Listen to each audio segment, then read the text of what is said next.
A Palestinian has reportedly been shot dead after attacking an Israeli soldier with an axe. It comes as an Israeli military court indicts an Israeli soldier for manslaughter. He was filmed allegedly shooting dead another wounded Palestinian in Hebron last month. The killing happened as Abdel Fattah al-Sharif lay incapacitated on the ground. He and another Palestinian had been shot after being accused of stabbing an Israeli soldier. Well, violence in the region has spread after greater restrictions were placed on Palestinians entering the Al-Aqsa Mosque compound in October. At least 192 Palestinians and 28 Israelis have been killed since then. Let's get more on this from Gregg Carlstrom. He joins us live from Tel Aviv. Greg, tell us a bit more about this case involving the Israeli soldier. What have we heard from military court today? Well, the issue for the prosecutors is the question of premeditation. In other words, if they were to try this soldier for murder, they would have to prove not only that this killing was illegal, but also that he planned it in advance.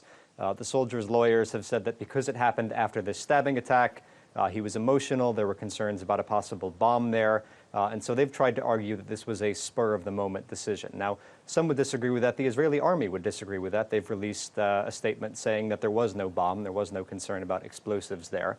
And obviously, this video of the incident shows the soldier standing around for a few minutes. He talks with other soldiers. He's clearly not making a decision in the heat of the moment on the battlefield. But the concern for prosecutors is that that still isn't enough to make a case for murder. And so they're now pursuing charges of manslaughter, which don't require proving that the act was premeditated. Now, in other developments, Israel has appointed its first Arab police commissioner. Tell us a bit more about him and why this is significant.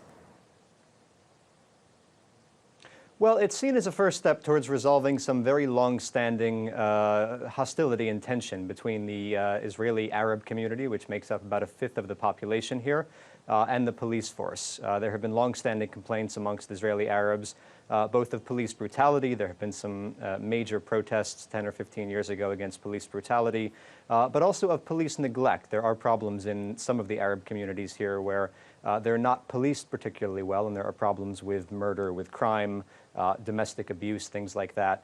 And so the appointment of this police commissioner is seen as a step, maybe a first step, towards trying to improve policing in some of these communities and trying to tackle these problems of crime. Well, there has been escalating violence between Palestinians and Israelis over the last year or so. Do you think this will address this? Will it go somewhere in addressing this? Well, it will address one of the consequences of that violence. This police commissioner, the Israeli police operate within Israel's pre-1967 borders, whereas most of the violence has taken place across those borders in the occupied West Bank, where the police don't really have jurisdiction. But one of the consequences of that violence has certainly been deteriorating relations between Israeli Jews and Israeli Arabs, certainly a growing sense of hostility between the two communities. And so I think one of the motivations in an appointment like this is trying to, on some small level, maybe tone down some of that hostility. Okay, Greg, good to speak to you. Gregg Carlstrom joining us there live from Tel Aviv.